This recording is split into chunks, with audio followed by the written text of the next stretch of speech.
Hello and welcome to PowerDrift, guys. Now yes, I have a broken hand, which is quite a bummer because it's raining new cars all across India, across all the segments. The Mercedes CLA 45, there's going to be the Tata Zest, Audi A3 and then of course the Honda Mobilio. Rest assured you won't be missing any action at PowerDrift. So without further ado, let's find out what the all-new 2014 Honda Mobilio looks like. Now we were lucky to strike up a conversation with one of the Honda officials and went ahead and asked him what the Mobilio stood for and the philosophy behind Honda's first MPV in India.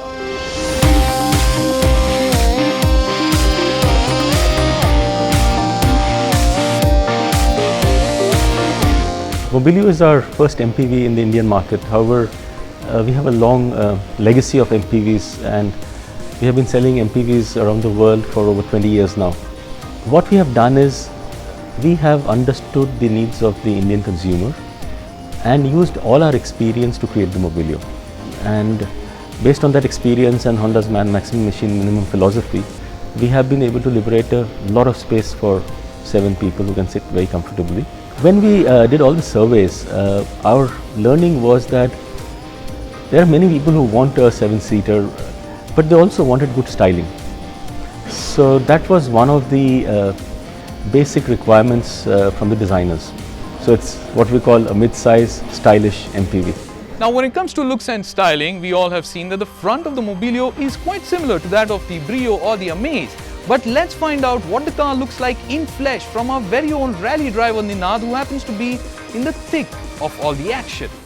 Hey Rohan, you know my opinion from the Auto Expo and frankly it hasn't changed much. I think the Mobilio still looks interesting, but I'm not happy with the design philosophy that they have used either in the Brio, Amaze or now on this car. But the overall proportions of this car are very well put together. It looks like a proper 7-seater and the creases on the side or the blacked out pillars so that the roof looks like a floating roof. So all of that really makes this car look premium. It's something that is going to catch attention. Moving ahead from looks and styling, let's try and find out what the power output numbers for the Honda Mobilio look like. So Mobilio will be available with both petrol and diesel engine options. The petrol is the 1.5 litre IV Tech that we see in the city. It produces the same 119 PS and 145 Newton meters of torque. While the diesel is the 1.5 litre ID Tech, yes, it is available both in the Amaze and the city. This one gets a 5-speed gearbox like the one in the Amaze. The Honda Mobilio is a 4.4 meter car, not a very long car, and its wheelbase also happens to be less than that of its competitor, the Maruti Suzuki Ertiga. How has Honda then scooped out more space onto the inside? Once again, let's talk to Ninad. Since it's an MPV, Rohan, let's talk about the ride first. The ride is a little firm but quite comfortable, especially in the petrol. The diesel one is soft, the steering feedback is minimal. So it's not something that you can really go blasting around the corners in, but it's quite acceptable for a car in this segment. Yes, the wheelbase of the Mobilio is actually less than that of the Ertiga, but the space inside is, well, lot more.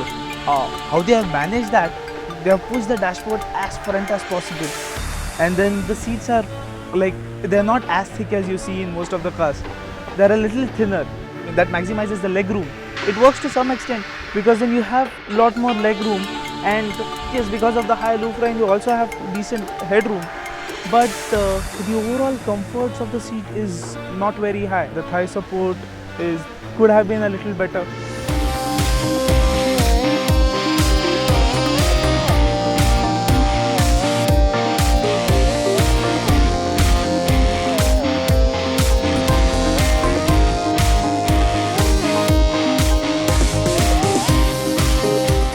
In a market like India, the pricing of a car is of paramount importance. Now the pricing of the Honda Mobilio is not known yet, but Ninad has his own different opinions about this. Well, my overall take of the car is, we know that this is not a car that's going to compete with the Xylos or the Innovas. It sits at the entry point of the MPV segment, and for that this is actually a brilliant product. If you compare it with the Ertiga, the space in there is a lot more.